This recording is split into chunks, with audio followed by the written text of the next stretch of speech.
All right, greetings. So this is Body-Culinary, sending also one positive vibration. So just wanted to address something.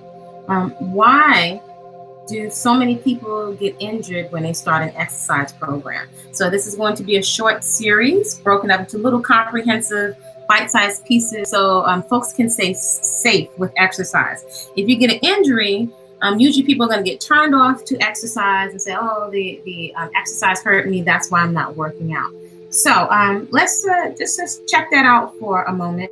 Again, this is Body-Culinary. Feel free to subscribe to the channel if you like and hit the little bell so you'll be notified of whenever I upload. So question, why do so many people get injured?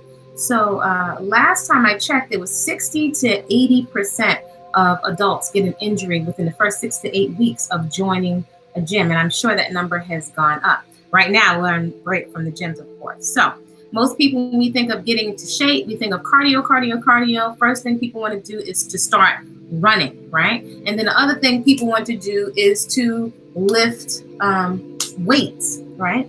So let's look at why so many people getting injured. So I love functional training. As someone that's been a personal trainer in the fitness industry for many years, someone who loves African dance, yoga, capoeira. I love to move. There's been so much that I have learned working with so many different types of people from different age brackets and different types of gyms and different types of movement settings. And I know in working at one of the top gyms in New York, I found many high-end gyms usually have a physical therapy office inside of the same building, usually on the top floor. So that right there tells us something. Many people are getting injured. Well, one of the big reasons that a lot of the population is not moving, many of us are very sedentary, and now we have a lifestyle where most people are not farming. They don't have to run and chase food or climb coconut trees, right? Many of us are not even working in the garden. Hopefully that is changing, right? With the more movement and more awareness around organic gardening. But we're sitting down and we're very sedentary. So that means our glutes, our glutes are not working. Most of us like to think aesthetically in terms of the look, but we're not thinking of the function. So our lifestyle is not requiring us to work. So we're not asking, we're thinking of the muscle, but we're not thinking of telling the nervous system, right, to communicate with the muscles, because we're not asking it to work. So what happens? Everything kind of shuts down and atrophies. So we think of getting fat, but actually the muscles start to atrophy. Kind of if you think of the arm or the leg in a cast, and you take the cast off after several months, and now it's very, the muscle has become almost emaciated. It starts to kind of waste away and become very soft, right? So now the composition changes, and also toned muscle is very active, dynamic tissue that requires more fuel. It's very metabolically active. So the way I like to think about it, it's like Pac-Man. If you remember the Pac-Man video game, is eating calories. Whereas if you have more adipose or fatty tissue on your body, it likes to just lay around in a lawn chair on your body and not do very much. So in addition to that, our core muscles, most of us usually thinking of abdominals, but our core muscles are not just our abdominals, it's also our glutes. There are different sections to our glutes, and all of these muscles being, we don't walk sideways and we don't walk backwards. There are different groups of muscles that are included in the core, right? Most of us thinking abdominals, but we're not really thinking functionally, right? And we're not thinking functionally because we're not doing functional work. Because if we're doing functional work, that will require you to do your to use your core muscles, groups of muscles, right? The body works in concert. All of the muscles in the core work in concert.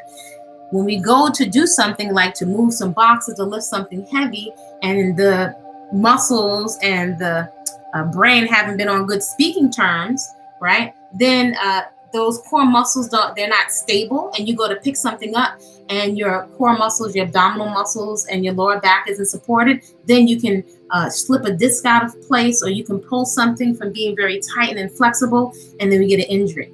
Also, people, when they join a gym, after looking at somebody that motivates them online, or looking at some of these obstacle course races, they'll pick up in their mind from where they left off at, and when they got high school trophies, or when they were competing in fitness. And meanwhile, they weren't active for years.